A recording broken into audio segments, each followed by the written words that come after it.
Our next speaker is really somebody who understands what it's like living in a difficult area. Please welcome to the stage Judea and Samaria's very own Binyamin Region Governor and Yesha Council Chairman, Yisrael Ganz. Mr. Ganz, I got on a flight to get over here for this great panel, and I landed, and I discovered the Assad regime had fallen. Everyday happenstance.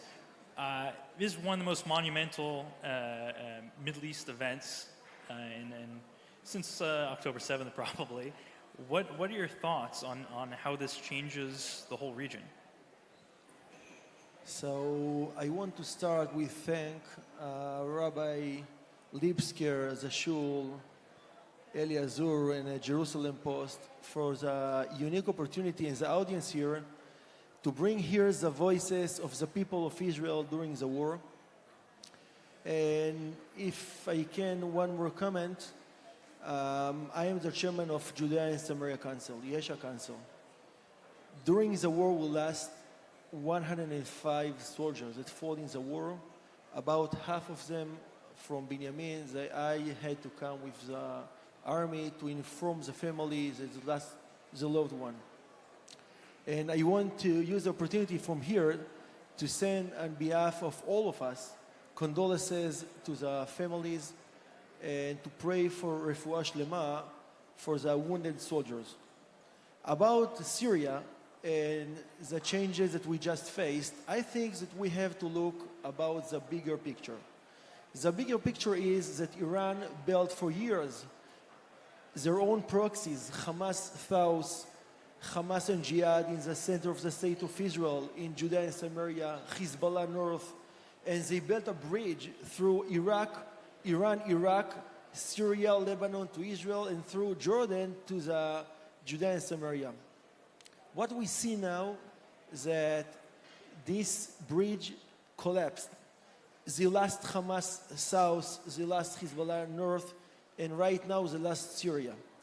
Today, we have to do only one thing. We are not allowed to stop. We must defeat the access of terror, and we have to arrive to the head of a snake, Iran. Until victory, strong words. What is the outcome that you would like to see? What is your solution for this new Middle East that's emerging? So, 30 years ago, our friends asked us to withdraw from the Golan Heights. If we would do that, we could find today ISIS in the Golan Heights. 20 years ago, we evacuated our people, our residents from Gush Katif as a periphery with a goal to achieve a peace and security. Instead, we got October 7th. Even today, our friends try to push us for two-state solution, which means to build an Iran proxy terror state in the center of Israel, and it will choke the state of Israel. It will never happen. In my eyes, we have to design the situation. We must build a buffer zone around all the state of Israel, and we must apply sovereignty in Judea and Samaria with a goal to prevent Iran from establish a terror state in the center of the state of Israel. If we don't want Modi'in to be Be'eri and Tel Aviv to become Sderot, we must prevent the state at the center of the state of Israel. So you brought up the topic of Western nations and their thoughts on what should happen with Judea and Samaria. What is your response to the policies of administrations like the Biden administration, like the Albanese government? I always amazed by people. They don't listen, don't come to discuss, and they know the solution. The last administration insisted on not talking to us. They didn't come. They didn't understand the consequences of what they say. I know that the new administration much more connected to our cause. They came.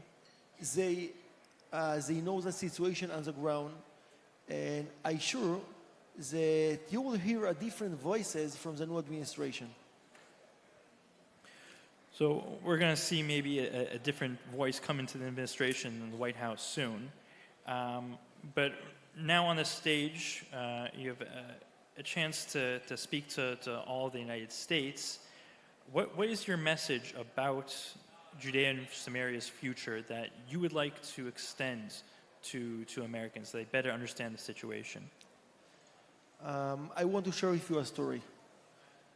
My grandmother passed away 3 years ago. She was at the age of 105.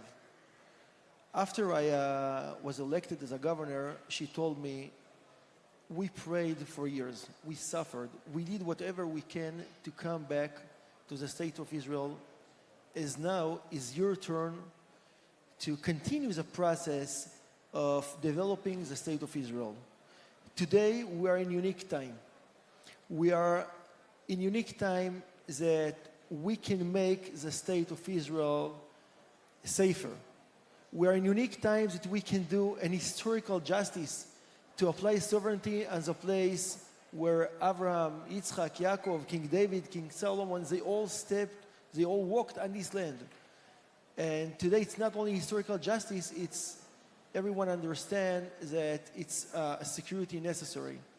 So what I think, we need the support of the people here to make a change in the state of Israel. We need you to make Israel stronger and safer.